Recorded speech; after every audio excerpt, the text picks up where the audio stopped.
What if I told you that for the last 250 years, a secret war has been raging? No, not a war of armies or empires, but a war of ideas.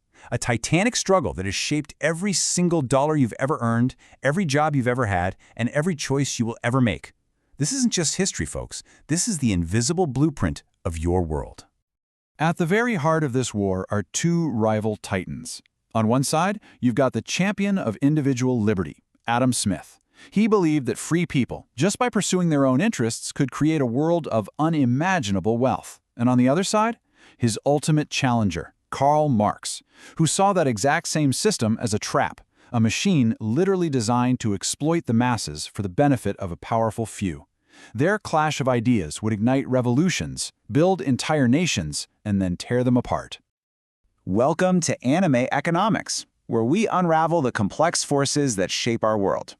Today, we're diving deep into the ultimate economics showdown, and we're using Mark Skousen's incredible book, The Making of Modern Economics, as our guide. So let's get right into it. Our journey today is going to feel like an epic saga. First, we'll meet the quiet professor who became the champion of the free market. Then we're going to confront his ultimate rival, a revolutionary specter who, still haunts us to this day. We'll see how their battle broke the entire world during the Great Depression, forcing a new challenger onto the scene. And, if you stick around to the end, I'm going to reveal the one secret that was uncovered, the real reason capitalism almost died, and what that means for your wealth today. Okay, so it all begins way back in 1776. While one revolution was sparking in America, another one was igniting in the world of ideas. A quiet, kinda absent-minded professor of moral philosophy named Adam Smith unleashed a book that would change absolutely everything. An inquiry into the nature and causes of the wealth of nations. This was the opening shot in our war of ideas. So, what actually creates wealth? Is it gold? Conquest? Well, Smith's answer was revolutionary. He said wealth comes from a superior management technique, the division of labor. Now, what's really fascinating here is his classic example, a pin factory. Smith showed that one untrained worker, on their own, could maybe make 1 pin a day. Maybe. But if you assign 10 workers to 18 distinct operations, one person draws the wire, another straightens it, a third cuts it, get this, they could produce over 48,000 pins in a single day. It wasn't just work, it was a system. Specialization wasn't just efficient, it was a wealth multiplier on a scale no one had ever imagined. For this engine of prosperity to really work, Smith argued it needed 3 crucial ingredients. First, freedom, the right for people to act in their own self-interest, to produce and trade however they see fit. Second, competition, to keep prices fair and quality high. And third, a limited government, one that protects property and enforces contracts, but otherwise just gets out of the way. This was his system of natural liberty, a self-regulating machine that, when you leave it alone, would generate prosperity for everyone. And this quote right here, it just perfectly illustrates Smith's core belief. He was a huge optimist who trusted the individual. He argued that it's not the spending of private citizens that ruins a nation, but the wasteful, unproductive spending of the state on things like, a numerous and splendid court or great fleets and armies. For Smith, the real hero of the story was always the individual creator, not the powerful state. So Smith's model was creating unbelievable wealth. The Industrial Revolution was in full swing. But this new world of factories and production, well, it cast a long, dark shadow. Child labor, brutal working conditions, growing inequality. It was out of this very shadow that Smith's greatest rival would emerge, a figure who looked at all this and saw not progress, but oppression. Enter Karl Marx, a man of, honestly, staggering contradictions. He was born into a comfortable middle-class family, but became the voice of the downtrodden worker. He championed the working class, but, according to Skousen, never actually held a steady job his entire life. He wrote Capital, a book that damned the capitalist system, yet he secretly admired its immense power to create and innovate. This internal conflict is really what fueled his revolutionary fire. Okay, so Marx's central argument was his exploitation theory. He believed capitalism wasn't just unfair, it was a scientifically flawed system that was doomed to destroy itself. In his view, the value of any product comes from the labor put into it. But the capitalist pays the worker just enough to survive and keeps the rest, the surplus value, as profit. For Marx, this wasn't a fair exchange at all. It was theft, and exploitation built right into the DNA of the system itself. And so, Marx completely rejected the classical view, championed by economists like J.B. Say, that markets naturally regulate themselves. For him, the idea that supply creates its own demand was, and I quote, childish babble. He saw a system lurching from crisis to crisis, destined for a final, violent collapse. The battle lines were drawn. It was Smith's harmonious system versus Marx's prophecy of doom. For decades, it really looked like Smith's model was winning. But then came the ultimate test: the 1929 stock market crash and the Great Depression that followed. Suddenly, the invisible hand seemed completely paralyzed.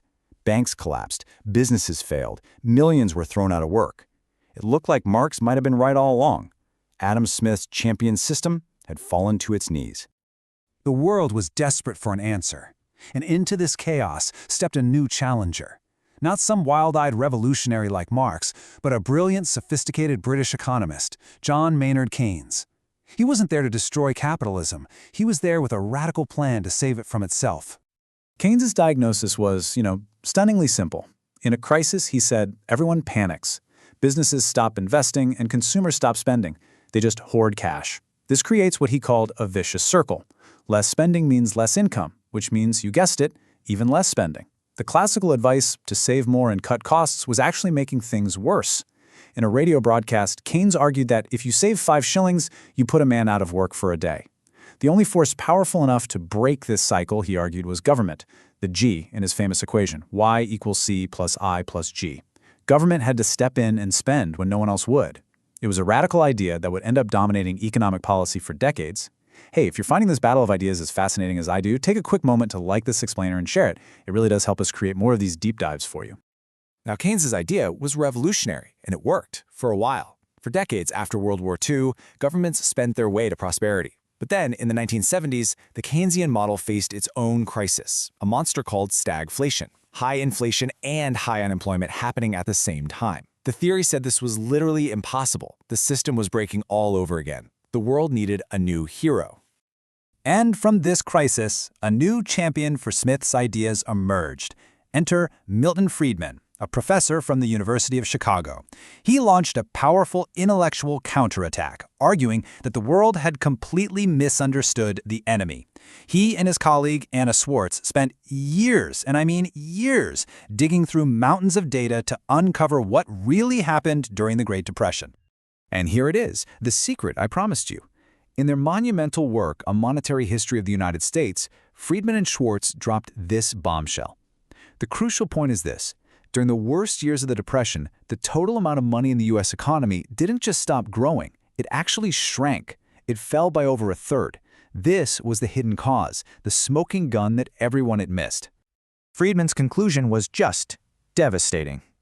The Great Depression was not a failure of capitalism, as Keynes believed. It was a tragic, catastrophic failure of government. The Federal Reserve, the very institution created to prevent financial panics, had ineptly allowed the money supply to collapse, turning what should have been a normal recession into a global nightmare. Adam Smith's model hadn't failed, it had been sabotaged. And this brings us right to today.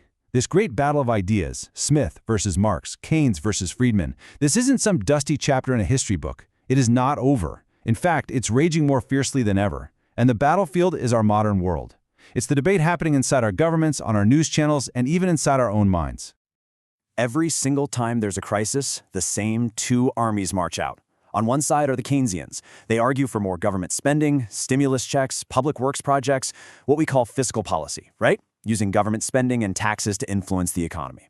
On the other side are the monetarists, Friedman's heirs, who argue that the real key is for the central bank to maintain a stable money supply, what we call monetary policy. Should we spend our way out of a recession, or should we trust the central bank to manage the money?